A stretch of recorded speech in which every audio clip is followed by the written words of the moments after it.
Et nous voilà dans un spot incroyable pour parler du lâcher prise. Alors ça s'y prête pas du tout parce que là on est plutôt détendu, on est en vacances, il y a le palmier, il y a les gens qui passent derrière pour aller à la plage, il y a la mer devant, je te la montrerai à la fin si tu veux.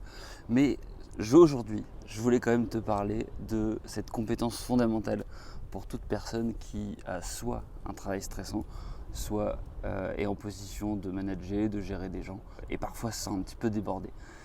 Et en fait, cette compétence-là, moi, je m'en suis vraiment rendu compte quand j'ai ressenti une grosse vague de stress. Je m'en souviens très très bien, c'était arrivé à Paris quand j'étais dans le métro en train d'aller à un rendez-vous, en sachant que je sortais d'un autre rendez-vous, j'avais plein de problèmes en même temps à gérer. Et quand tu es dans ce genre de situation-là, et bah parfois, en gros, ce jour-là, je me suis vraiment dit, mais je comprends. Numéro 1, je comprends en gros ce que ressentent les gens qui sont en burn-out, hyper stressés, déprimés. Et puis numéro 2, je comprends aussi qu'on puisse en arriver à des trucs horribles parce que justement comme j'étais dans le métro, j'étais plein de stress et je me disais mais putain, quelqu'un qui est désespéré comme ça, il pourrait très bien se jeter dans les rames en fait. Ce serait cool si elle se parlait moins fort quand même. C'est un espace public. C'est le lâcher prise, tu vois. Même s'il y a des problèmes, c'est les gens qui gueulent dans ta vidéo, tu restes détendu, c'est les vacances. Donc le point ici, c'est de te donner 3 étapes pour pouvoir lâcher prise plus facilement quand tu es dans une situation comme ça un petit peu stressée. Du coup, le point numéro 1, c'est d'abord de ne pas prendre les choses personnellement. Si en fait tu as des problèmes, tu as comment dire, t'as plein de trucs à gérer et que tu sens que ça va être un petit peu difficile, déjà tu dois tout de suite déconnecter ton identité du projet dans lequel tu es.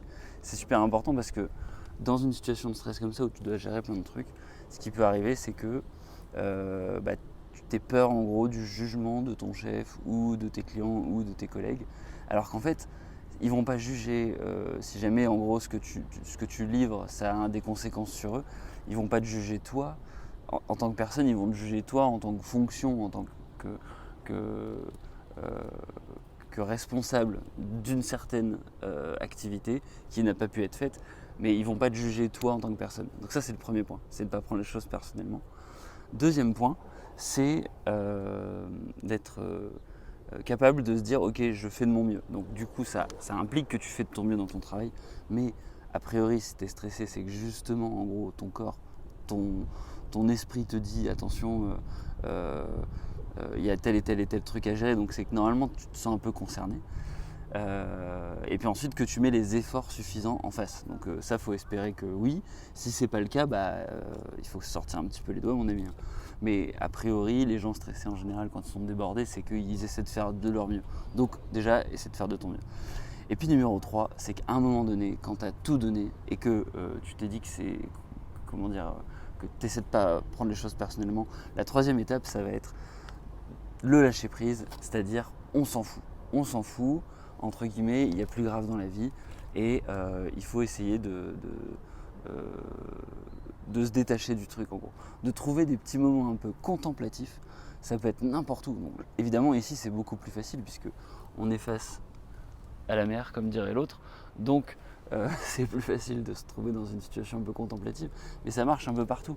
C'est-à-dire que tu vas te balader, tu vas courir, tu fais quelque chose pour t'évader, mais tu fais en sorte de te sortir de cette situation stressante et puis de lâcher prise en mode bon tant pis, c'est pas grave, j'ai un rendez-vous, j'y vais pas, j'envoie un texto. De toute façon, imagine que il t'arrive la pierre des tuiles, genre parce que là on parle, oh, je me suis pris une mouche, on parle souvent de